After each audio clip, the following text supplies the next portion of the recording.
Doctor, ഞാൻ പറഞ്ഞല്ലോ, അപൂർവയുടെ അച്ഛനെ പറഞ്ഞ് ബോധ്യപ്പെടുത്താൻ ഞാൻ മാക്സിമം ശ്രമിക്കാം. പക്ഷേ അതെത്രമാത്രം സക്സസ് ആവുമെന്ന് എനിക്കിപ്പോൾ ഉറപ്പ് പറയാൻ പറ്റത്തില്ല. Yes, I know. Try your maximum. അദ്ദേഹത്തെ കൂടെ കൺവിൻസ് ചെയ്യാനായാൽ കാര്യങ്ങൾ കുറച്ചുകൂടെ എളുപ്പമാവും. അതുവരെ അപൂർവയും ക്ഷമയോടെ കാത്തിരിക്കാൻ തയ്യാറാണ്, അല്ലേ അപൂർവ? അച്ഛൻ സമ്മതിക്കുമെന്ന് എനിക്ക് തോന്നുന്നില്ല ഡോക്ടർ.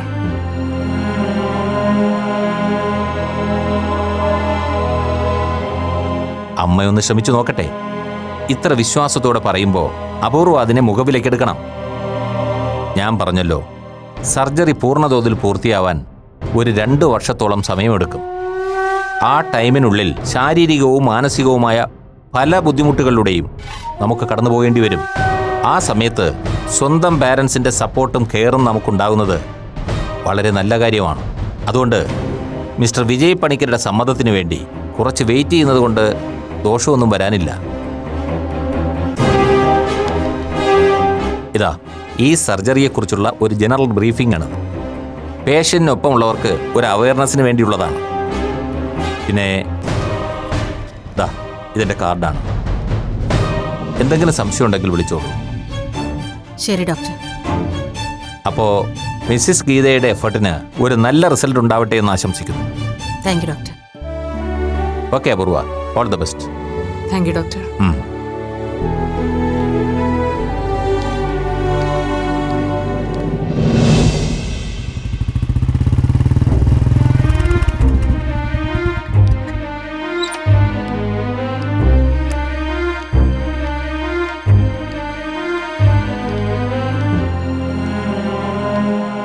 ഡോക്ടർ സൈമന്റെ അടുത്ത് അപ്പോയിൻമെന്റ് എടുത്തിട്ടല്ലേ പോയത്? പിന്നെന്താ അത്ര ലേറ്റ് ആയത്? അത് കഴിഞ്ഞ് ചില്ലറ ഷോപ്പിംഗ് ഉണ്ടായിരുന്നു, അതാ ലേറ്റായേ. ഓ ശരിയാ. ഇറങ്ങിയപ്പോൾ വേറെ 1-2 കാര്യങ്ങളുണ്ടെന്ന് പറഞ്ഞിരുന്നല്ലോ, അത് ഞാൻ വിട്ടുപോയി. അപ്പോൾ പോയ കാര്യങ്ങളെല്ലാം ഭംഗിയായി സാധിച്ചല്ലോ, ഇല്ലേ? ഇന്നിനി വേറെ വല്ല പ്രോഗ്രാം ഉണ്ടോ? ഇല്ല, ഇന്നത്തെ പ്രോഗ്രാംസ് ഒക്കെ ഫിനിഷ് ചെയ്തു. ഇനി നാളെ ഉണ്ട് കുറച്ച് പ്രോഗ്രാം, പക്ഷെ അതിൻ്റെ ലിസ്റ്റ് ആയിട്ടില്ല. എങ്ങനെ വേണമെന്ന് ഞങ്ങൾക്ക് ഒന്നുകൂടെ ഒന്ന് ഡിസ്കസ് ചെയ്യാനുണ്ട്, അല്ലേ അപ്പോ? അമ്മയും മോളും കൂടി ലൈഫ് മാക്സിമം എൻജോയ് ചെയ്യാനുള്ള പുറപ്പാടാണെന്ന് തോന്നുന്നു. അതെ, എൻജോയ് ചെയ്യേണ്ട കാര്യങ്ങൾ ആസ്വദിക്കുക തന്നെ വേണം. അതുകൊണ്ട് ഒരു കാര്യം ഇപ്പോഴേ പറഞ്ഞേക്കാം. നാളെ ഞങ്ങൾ ചെറുതായിട്ടൊന്ന് സെലിബ്രേറ്റ് ചെയ്യാൻ തീരുമാനിച്ചിട്ടുണ്ട്. അതിന് VP ആയിട്ട് മുടക്കമൊന്നും പറയരുത്. എന്താണാവോ നാളത്തെ സെലിബ്രേഷന്റെ കാരണം? അതെങ്കിലും ഒന്ന് അറിഞ്ഞാൽ കൊള്ളായിരുന്നു. ഓ, മോൾക്ക് ഫസ്റ്റ് സാലറി കിട്ടിയതിന്റെ ആഘോഷമായിരിക്കും അല്ലേ? അതിന് അപ്പോൾ 1 മാസം പോലും ആ ജോലി ചെയ്തില്ലല്ലോ. അതിനു മുമ്പ് VP അത് പൂട്ടിച്ചില്ലേ? എന്റെ VP വെറുതെ ഈ പാവങ്ങളോട് വഴക്കിന് വരാൻ നിൽക്കാതെ ഒന്ന് കൂളായിക്കേ. എന്നിട്ട് നാളത്തെ ദിവസം എന്താണെന്ന് ഒന്ന് ആലോചിച്ച് നോക്കിയേ. എന്താ നാളത്തെ വിശേഷം ഒന്ന് പറയാവോ?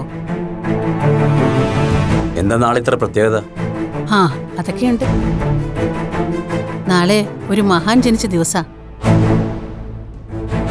സാക്ഷാൽ വിജയ് പണിക്കർ എന്ന VPയുടെ ബർത്ത്ഡേ. ഇപ്പൊ ഓർമ്മ വന്നോ? പിന്നെ അച്ഛന് സമ്മാനിക്കാൻ മോൾ ഒരു ഗിഫ്റ്റ് വാങ്ങണമെന്ന് പറഞ്ഞു. അത് സെലക്ട് ചെയ്യാൻ ഞങ്ങൾ കയറി, അതാ താമസിച്ചത്. അപ്പു, നീ തന്നെ അച്ഛന് കൊടുക്ക. My birthday wishes in advance, അച്ഛാ. Thank you. Thank you very much.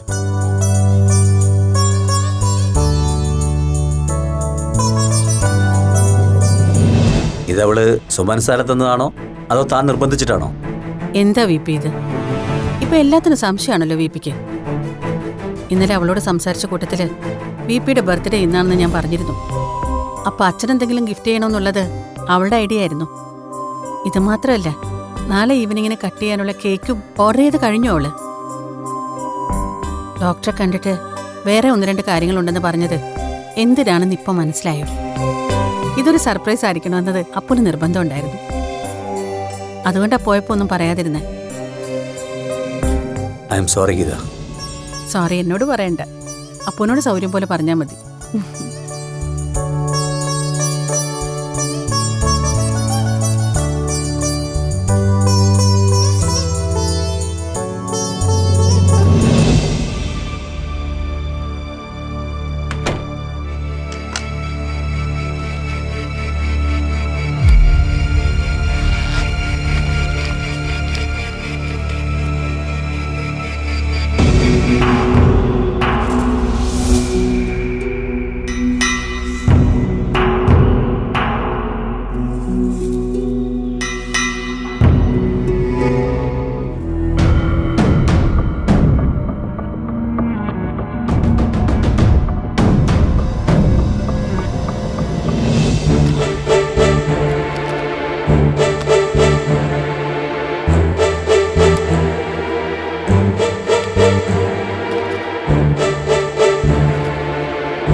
Happy birthday to you.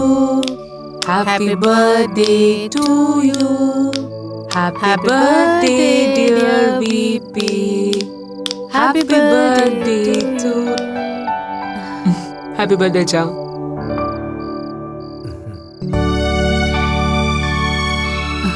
Happy birthday. Thank you. Thank U. ഈ പിറന്നാള് ഇങ്ങനെയൊന്നും ആഘോഷിക്കാൻ പറ്റുമെന്ന് വിചാരിച്ചതല്ല ഞാൻ. ഏതായാലും എന്റെ മോളായിട്ട് അതിന് അവസരം ഒരുക്കിയല്ലോ. Thank you. അപ്പൊ അച്ഛനും മോളും ഒന്നായി. ഡേറ്റ് കൃത്യമായിട്ട് ഓർത്തു വെച്ചാ എനിക്കൊരു താങ്ക്സ് പോലും ഇല്ല. ആയിക്കോട്ടെ. അയ്യോ, ഇനി അതിന്റെ പേരിൽ വാമഭാഗം പിണങ്ങണ്ട. ഇതാ ഔദ്യോഗികമായി തന്നെ നന്ദിയും കടപ്പാടും അറിയിച്ചുകൊള്ളുന്നു.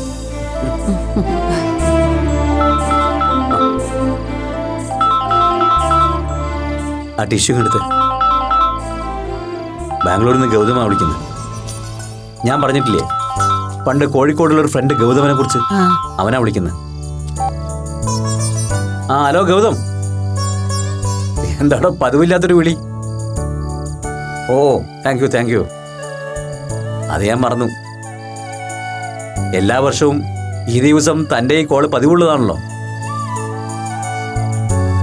സോഷ്യൽ മീഡിയ കൊണ്ട് ഇങ്ങനെ ചില പ്രയോജനങ്ങളുണ്ട്.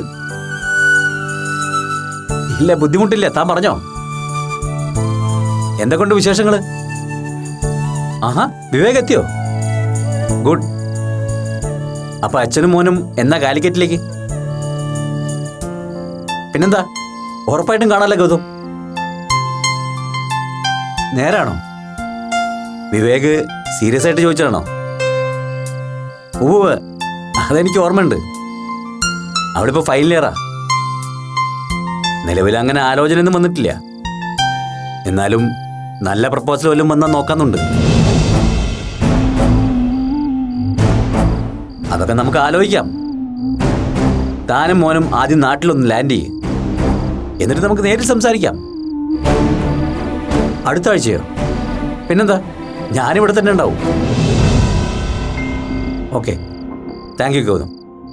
C you, by.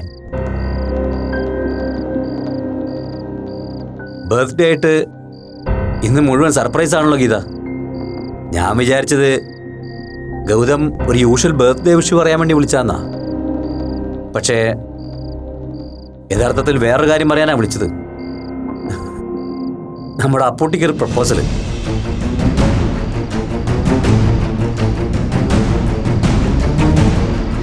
വേറെ ആരുമല്ല, ഗൗതമിന്റെ മോൻ തന്നെയാണ് ചെറുക്കൻ, വിവേക്.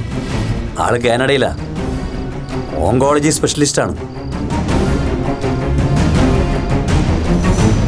നമുക്കൊന്ന് ആലോചിച്ചാലോ അപ്പൂസേ, എന്തു പറയുന്നു? നോ അച്ഛ, പ്ലീസ്. എനിക്കിപ്പോ അങ്ങനെ എൻഗേജ്ഡ് ആവാൻ പറ്റില്ലെന്ന് അച്ഛനറിയാലോ. ഓക്കെ ഓക്കെ, നിന്റെ മറുപടി ഇങ്ങനെ ആയിരിക്കുമെന്ന് എനിക്കറിയാവുന്നതുകൊണ്ടാ ഞാൻ ഗൗതമനോടൊന്നും ഉറപ്പിച്ച് പറയാമായിരുന്നു. ഏതായാലും അടുത്ത ആഴ്ച അവർ കോഴിക്കോട് എത്തുന്നുണ്ട്. കൂട്ടത്തിൽ ഇവിടേക്കും വരാമെന്ന് പറഞ്ഞിട്ടുണ്ട്. അവർ വന്നൊന്ന് കണ്ടിട്ട് പോട്ടെ.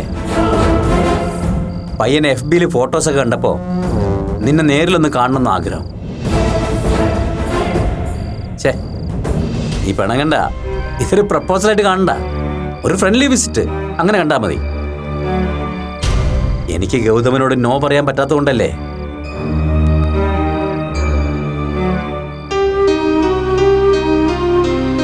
എന്തിനാ VP നല്ലൊരു ദിവസമായിട്ട് അവളെ മൂഡ് ഓഫ് ആക്കിയത്? അപ്പുവിനോട് ഈ കാര്യം ഇപ്പോൾ സംസാരിക്കേണ്ടിയിരുന്നില്ല. സംസാരിച്ചത് മനഃപൂർവ്വം തന്നെയാ. എൻ്റെ മനസ്സിൽ ചില പ്ലാനുകളൊക്കെ ഉണ്ട്. അപ്പുവിൻ്റെ മനസ്സിൽ ഇനിയും എന്തെങ്കിലും ഒരു കൺഫ്യൂഷൻ അവശേഷിക്കുന്നുണ്ടെങ്കിൽ അത് വേറെ അവിടെ ഇല്ലാതാക്കാൻ പറ്റിയ വഴി ഒരു മാരേജ് ലൈഫ് തന്നെയാ. അതിന് അവളെ സമ്മതിക്കുമെന്ന് VPക്ക് തോന്നുന്നുണ്ടോ? സമ്മതിച്ചില്ലെങ്കിൽ സമ്മതിപ്പിക്കണം. വിവേക് എന്തുകൊണ്ടും അപ്പുവിൻ്റെ ക്യാരക്ടറിന് യോജിച്ച ഒരാൾ തന്നെയാണ്. വരട്ടെ, ആദ്യം അവർ ഇവിടേക്ക് വന്നിട്ട് പോട്ടെ. ചിലപ്പോൾ വിവേകിനെ നേരിട്ട് കാണുമ്പോൾ അപ്പുവിൻ്റെ ഈ മനസ്സ് താനെ മാറാനും വഴിയുണ്ട്. അങ്ങനെയാണെങ്കിൽ നമുക്ക് അടുത്ത ആഴ്ചയ്ക്ക് മുമ്പ് തന്നെ നമ്മുടെ വീട്ടിലേക്ക് മാറേണ്ടി വരും. ഗൗതമും മോനും വരുമ്പോൾ സ്വന്തം വീട് അടച്ചിട്ട് നമ്മൾ വാടക വീട്ടിൽ കഴിയുന്നതിൽ അവർക്കെന്തെങ്കിലും അപാകത തോന്നിയാലോ? അവർ വരുന്ന ഡേറ്റ് 2 ദിവസം മുമ്പ് അറിയിക്കാമെന്ന് പറഞ്ഞിട്ടുണ്ട്. അപ്പോഴേക്കും മതിയല്ലോ.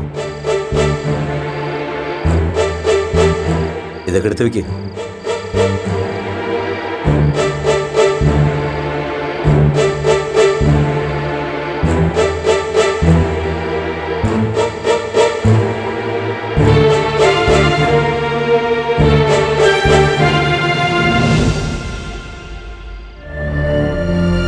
അപ്പു, നീ എന്തിവിടെ വന്നിക്കുന്നേ? അമ്മ, അച്ഛൻ്റെ ഉദ്ദേശം വളരെ വ്യക്തമാണ്. ബർത്ത്ഡേ വിഷയാനെന്ന പേരിൽ ഇപ്പൊ അച്ഛന് വന്ന ഫോൺ കോൾ പോലും മുൻകൂട്ടി തയ്യാറാക്കിയ ഒരു സ്ക്രീൻ പ്ലേയുടെ ഭാഗമാണോന്ന് പോലും എനിക്ക് സംശയമുണ്ട്. ഏയ്, അതൊക്കെ നിന്റെ വെറും സംശയങ്ങൾ മാത്രമാണ് അപ്പു. VPയുടെ ഫ്രണ്ട് തന്നെയാണ് വിളിച്ചത്, ഗൗതം. അവർ കുറച്ചു കാലം ബാംഗ്ലൂർ ഒരുമിച്ചുണ്ടായിരുന്നു. അത് മാത്രമല്ല, അയാളുടെ മകൻ വിവേക് VPയുടെ കരിയർ ഓറിയന്റേഷൻ സ്റ്റുഡൻറ്റും ആയിരുന്നു. ആയിക്കോട്ടെ, അതിലൊന്നും എനിക്ക് ഒരു വിരോധവും ഇല്ല. പക്ഷേ ഈ ജന്മദിനാശംസയ്ക്കൊപ്പം പൊട്ടിമുളച്ചതുപോലെ ഒരു കല്യാണാലോചനയുടെ ആവശ്യമില്ലായിരുന്നല്ലോ. ഒന്നുകിൽ അച്ഛൻ ഈ കാര്യം നേരത്തെ അയാളുമായി സംസാരിച്ചിട്ടുണ്ടാവും. ഇപ്പൊ അത് വീണ്ടും സംസാരമാക്കിയത് എന്നെ കേൾപ്പിക്കാൻ വേണ്ടിയിട്ടാ. അച്ഛൻ ഇങ്ങനൊരു നീക്കം നടത്തുന്നുണ്ട്, അതിൽ ഞാൻ സഹകരിക്കണമെന്ന് പറയാതെ പറയാനുള്ളൊരു സൈക്കോളജിക്കൽ മൂവ്. പക്ഷെ അമ്മ, അതൊന്നും നടക്കാൻ പോകുന്നില്ല. എൻ്റെ ഉദ്ദേശങ്ങളും ലക്ഷ്യങ്ങളും വേറെയാണ്. അമ്മ അത് എത്രയും പെട്ടെന്ന് അച്ഛനെ ബോധ്യപ്പെടുത്തുന്നതായിരിക്കും നല്ലത്. അല്ലെങ്കിൽ അമ്മയ്ക്ക് ഞാൻ തന്ന ഉറപ്പ് ഞാനായിട്ട് തന്നെ ലംഘിക്കേണ്ടി വരും. ഡോക്ടർ അരവിന്ദ് കുമാർ എന്ന സർജനെ ഞാനും അമ്മയും പോയി കണ്ട കാര്യം ഉൾപ്പെടെ എനിക്ക് അച്ഛനോട് തുറന്നു പറയേണ്ടി വരും. അപ്പോ നീ എന്താ എന്നെ ബ്ലാക്ക്മെയിൽ ചെയ്യാണോ? നന്നായി. നിങ്ങൾ അച്ഛനും മോൾക്കും ഇടയിൽ പെട്ടുപോയത് ഇപ്പൊ ഞാനാണല്ലോ, അല്ലേ? ആരും ആർക്കും നഷ്ടപ്പെടാതിരിക്കാൻ വേണ്ടിയാ നിങ്ങൾക്ക് രണ്ടുപേർക്കും ഇടയിൽ ഞാനിങ്ങനെ ഉരുകി തീരുന്നേ. ഇനി നീയായിട്ടല്ല അച്ഛനോട് തുറന്നു പറയാനാണെങ്കിൽ ഞാനീ കഷ്ടപ്പെട്ടതൊക്കെ എന്തിനാ? എന്നിട്ട് ഒരു ദയയില്ലാതെ എന്നെ ഭീഷണിപ്പെടുത്താണോ? അമ്മ ഇതിൽ ബലിയാടാക്കണമെന്ന് എനിക്ക് ഒരാഗ്രഹവുമില്ല. പക്ഷെ ഒരു പെണ്ണായിട്ട് എന്നെ സ്ഥാപിച്ചെടുക്കാനുള്ള അച്ഛൻ്റെ ഈ വ്യഗ്രത കാണുമ്പോൾ എന്റെ മുമ്പിൽ പിടിച്ചു നിൽക്കാൻ വേറെ വഴികളില്ലമ്മേ. അതുകൊണ്ടാ ഇനി ഒരു പെണ്ണിന്റെ കോലത്തിൽ ഉടുത്തൊരുങ്ങി ഒരുത്തന്റെ മുമ്പിൽ കോമാളി കളിച്ച് നിൽക്കാൻ എന്നെ ആരും ക്ഷണിക്കരുത്. ക്ഷണിച്ചാ ഞാൻ എങ്ങനെയാവും റിയാക്ട് ചെയ്യാന്ന് എനിക്ക് പോലും അറിയില്ല. പറഞ്ഞേക്കാം.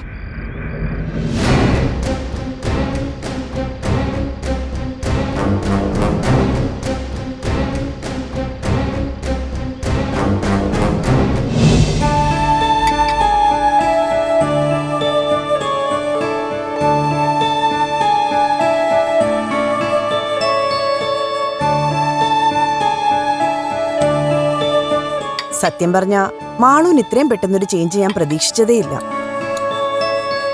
എനിക്ക് മനസ്സിലാവാത്തത് അതല്ല ശ്രുതി. നമ്മൾ അവളെ പറഞ്ഞ് മനസ്സിലാക്കാൻ ശ്രമിച്ചതിൽ കൂടുതൽ എന്തായിരിക്കും ഈ ജോബിൻ മാളുവിനോട് പറഞ്ഞിട്ടുണ്ടാവുക? നമ്മൾ എത്ര വട്ടം ശ്രമിച്ചിട്ടും അനുസരിക്കാൻ കൂട്ടാക്കാതിരുന്നവള് എത്ര പെട്ടെന്നാ ആ പയ്യന്റെ അഡ്വൈസ് കാര്യമായിട്ട് എടുത്തത്. അത് ശരിയാ. ആ കാര്യത്തിൽ ടീച്ചറുടെ മോനെ സമ്മതിച്ചു കൊടുത്തേ പറ്റൂ. ഒരു ഡോക്ടർ എന്ന നിലയിൽ ജോബിന് അവളോട് കുറച്ചുകൂടി ആധികാരമായി കാര്യങ്ങൾ പറഞ്ഞു കൊടുത്ത് മനസ്സിലാക്കാൻ പറ്റിയിട്ടുണ്ടാവും. എന്തായാലും വേണ്ടില്ല, അവളായിട്ട് തന്നെ ഇങ്ങനൊരു മാറ്റത്തിന് മുൻകൈ എടുത്തല്ലോ. അത് തന്നെ വലിയ കാര്യം. കാര്യമൊക്കെ നല്ലത് തന്നെ, പക്ഷെ ഒരു പ്രശ്നമുണ്ട്. എന്ത് പ്രശ്നം? അല്ല, വീണ്ടും കോളേജിൽ പോകാൻ തുടങ്ങിയ സ്ഥിതിക്ക് അപ്പുവുമായിട്ട് അവളുടെ റിലേഷൻഷിപ്പ് എങ്ങനെയായിരിക്കും എന്ന് പറയാൻ പറ്റില്ലല്ലോ. മാളു കോളേജിൽ വെച്ച് അപ്പുവിനെ കാണുകയോ മിണ്ടുകയോ എന്താന്ന് വെച്ചാ ചെയ്തോട്ടെ. അതൊന്നും ഇനി വലിയൊരു പ്രശ്നമാക്കി അവളോട് തല്ലിനും വഴക്കിനും ഒന്നും പോവാൻ നിൽക്കണ്ട. ഇനി നമ്മുടെ ഭാഗത്തുനിന്നൊരു വീഴ്ച ഉണ്ടാവാതെ ശ്രദ്ധിക്കണം. ഇപ്പൊ കഴിഞ്ഞതൊക്കെ മറന്ന് അവളായിട്ട് തന്നെ നമ്മുടെ ഇഷ്ടത്തിനും താല്പര്യത്തിനും ഒത്തും മാറിയില്ലേ? അവൾക്ക് സപ്പോർട്ടായി നമ്മളിപ്പോ അവൾക്കൊപ്പം നിൽക്കുക വേണ്ടത്. അതിനിടയിൽ അപ്പുവിന്റെ കാര്യം പറഞ്ഞ് എന്തിനാ നമ്മളായിട്ട് അവളെ ഡിസ്റ്റർബ് ചെയ്യാൻ നോക്കുന്നത്? ഞാനായിട്ട് ഇതൊന്നും അവളോട് പറയാനോ ചോദിക്കാനോ പോകുന്നില്ല. എന്റെ ടെൻഷൻ തന്നോട് ഷെയർ ചെയ്തെന്നേ ഉള്ളൂ. നീ ഇറങ്ങുവാണോ മോളെ? ആ. അമ്മ ലഞ്ച് എടുത്തിട്ടുണ്ട്. ഞാനും അമ്മയും നിന്റെ കാര്യം പറയായിരുന്നു. എങ്ങനെ പോകുന്നു നിന്റെ പഠിത്തമൊക്കെ? കുറച്ചു ദിവസം കോളേജിൽ പോകാതിരുന്നോണ്ട് ക്ലാസ് മിസ്സായതിന്റെ പ്രശ്നം വല്ലതും ഉണ്ടോ? ഇല്ല അച്ഛാ, അതൊക്കെ എനിക്ക് മാനേജ് ചെയ്യാൻ പറ്റുന്നുണ്ട്. കഴിഞ്ഞതെല്ലാം മനസ്സിൽ നിന്ന് മായ്ച്ചു കളഞ്ഞേക്ക്. ഇനി മുതൽ നീ നിന്റെ പഠിത്തത്തിൽ ശ്രദ്ധിക്കാൻ നോക്കണം. ഞാനും അതിനു വേണ്ടിയാ ശ്രമിക്കുന്ന അച്ഛാ. നീ വിചാരിച്ച അതെല്ലാം ഈസി ആയിട്ട് നടക്കാവുന്നതേ ഉള്ളൂ. ഞങ്ങൾക്ക് ഉറപ്പുണ്ട്, അല്ലേ അശ്വതി? പഠിത്തം എനിക്ക് മാനേജ് ചെയ്യാൻ പറ്റുന്ന എനിക്ക് നല്ല വിശ്വാസമുണ്ട് അച്ഛാ. പക്ഷേ കോളേജിൽ എന്നെ ഇനിയും ഡിസ്റ്റർബ് ചെയ്യുമെന്ന് ഞാൻ ഭയക്കുന്ന മറ്റു ചില കാര്യങ്ങളാ. അതിന് അച്ഛൻ എത്രയും വേഗം ഒരു തീരുമാനം ഉണ്ടാക്കണം. അങ്ങനെ എന്തെങ്കിലും കാര്യങ്ങൾ മോളെ ഡിസ്റ്റർബ് ചെയ്യുന്നുണ്ടെങ്കിൽ അതെന്താണെന്ന് നീ ധൈര്യമായിട്ട് പറഞ്ഞോ. അത് സോൾവ് ചെയ്യുന്ന കാര്യം എനിക്ക് വിട്ടേക്ക്. വേറൊന്നുമല്ല, ആ അരുൺ ഭാസ്കറിന്റെ കാര്യം. അച്ഛനായിട്ടുള്ള അടുപ്പം അയാൾ അനാവശ്യമായിട്ട് മുതലെടുക്കുക. ക്യാമ്പസിലായാലും പുറത്തു വെച്ചായാലും അയാൾ വല്ലാത്തൊരു അധികാരഭാവത്തിലാണ് എന്നോട് പെരുമാറുന്നത്. എന്റെ പേഴ്സണൽ കാര്യങ്ങളിൽ ഇടപെടരുതെന്നും മറ്റുള്ളവരുടെ മുന്നിൽ വെച്ച് എന്നെ ഇൻസൾട്ട് ചെയ്യരുതെന്നും അച്ഛൻ അയാളോടൊന്ന് പറഞ്ഞു വിലക്കണം. അത്രേ ഉള്ളോ? അരുണിന് നിന്റെ കാര്യത്തിൽ ഇപ്പോഴും ഒരു ഇഷ്ടമുണ്ടെന്ന് അയാൾ എന്നോട് സൂചിപ്പിച്ചിരുന്നു. വീട്ടുകാരായിട്ട് ആലോചിച്ചുറപ്പിച്ച ആ പ്രപ്പോസലിന്റെ പേരിലാവും അരുൺ മോളോട് ചെറിയ ചില സ്വാതന്ത്ര്യങ്ങൾ എടുക്കുന്നത്. അതൊക്കെ പോട്ടെ, മോൾക്ക് അതൊന്നും ഇഷ്ടമായില്ലെങ്കിൽ ഞാൻ അത് അയാളോട് പറയാം. ഞാൻ പറഞ്ഞ അയാൾക്ക് കാര്യങ്ങൾ മനസ്സിലാക്കാവുന്നതേ ഉള്ളൂ. അങ്ങനെ മയത്തില് പറഞ്ഞാലൊന്നും അയാളത് സീരിയസ് ആയിട്ട് എടുക്കുന്നൊന്നും എനിക്ക് തോന്നുന്നില്ല. അച്ഛൻ അയാളെ നേരിട്ട് കണ്ട് സ്ട്രിക്റ്റ് ആയിട്ടൊന്ന് വാൺ ചെയ്യണം. ഇല്ലെങ്കിൽ അയാളുടെ ഭാഗത്തുനിന്ന് അതിരുവിട്ട രീതിയിലുള്ള പെരുമാറ്റം ഉണ്ടാവുമെന്ന് എനിക്ക് ഉറപ്പുണ്ട്. ഏയ്, അയാൾ അത്ര വലിയ കുഴപ്പക്കാരനാണെന്ന് എനിക്ക് തോന്നുന്നില്ല മാണു. പിന്നെ നിന്നോട് അല്പം സ്വാതന്ത്ര്യം എടുക്കുന്നത് അതാ സോഫ്റ്റ് കോർണറും ഉണ്ടാവും. അച്ഛൻ വിചാരിക്കുന്ന പോലെ അത്ര സിമ്പിൾ അല്ല കാര്യങ്ങള്. അച്ഛന്റെ മുന്നിൽ അയാള് മാന്യനായിട്ടും മര്യാദക്കാരനായിട്ടൊക്കെ അഭിനയിക്കുക. പക്ഷെ എന്നോട് അയാള് വളരെ മോശമായിട്ടാ പെരുമാറുന്നത്. എന്താ മാളു, അരുൺ നിന്നോട് അങ്ങനെ എന്തെങ്കിലും തരത്തിൽ പെരുമാറിയോ? ഇല്ലെങ്കിൽ പിന്നെ എനിക്ക് നിങ്ങളോട് അയാളെക്കുറിച്ച് ഇങ്ങനെ ഒരു പരാതി പറയേണ്ട ആവശ്യമില്ലല്ലോ അമ്മേ. അയാളോടല്ലാതെ മറ്റാരോടെങ്കിലും ഞാൻ അടുപ്പം കാണിച്ച, അല്ലെങ്കിൽ അയാളെ ഞാൻ അനുസരിക്കാതിരുന്ന എന്റെ മുഖത്ത് ആസിഡ് ഒഴിക്കുന്നു, പെട്രോൾ ഒഴിച്ച് കത്തിക്കുന്നൊക്കെയാ അയാളുടെ ഇപ്പോഴത്തെ ഭീഷണി. നീ അരുൺ ഭാസ്കറിന്റെ കാര്യം തന്നെയാണോ ഈ പറയുന്നേ? അയാൾ അങ്ങനെയൊക്കെ പെരുമാറുമോ? ഏയ്, കേട്ടിട്ട് എനിക്കങ്ങോട്ട് വിശ്വസിക്കാൻ പറ്റുന്നില്ല. ഞാൻ പറഞ്ഞത് അച്ഛന് വിശ്വാസമായില്ലെങ്കിൽ ഡോക്ടർ ജോബിനോട് ചോദിച്ചാൽ മതിയാവും. ഞാനും ഡോക്ടറും കൂടി അന്ന് പുറത്തു പോയില്ലേ? എന്നെ ഡോക്ടറോടൊപ്പം കണ്ടത് അയാൾക്ക് സഹിച്ചില്ല. ഡോക്ടറുടെ മുന്നിൽ വെച്ച് തന്നെയാ അയാൾ എന്റെ മുഖത്ത് ആസിഡ് ഒഴിക്കുന്നൊക്കെ പറഞ്ഞ് ഭീഷണിപ്പെടുത്തിയത്. ആ പയ്യൻ നമ്മൾ വിചാരിച്ച പോലെ അത്ര മാന്യനൊന്നും അല്ലല്ലോ. ഇമ്മാതിരി വിരട്ടും ഭീഷണിയൊന്നും നമ്മുടെ കൊച്ചിനോട് വേണ്ടെന്ന് മുരളിയേട്ടൻ കാര്യമായി അയാളെ പറഞ്ഞു വിലക്കണം.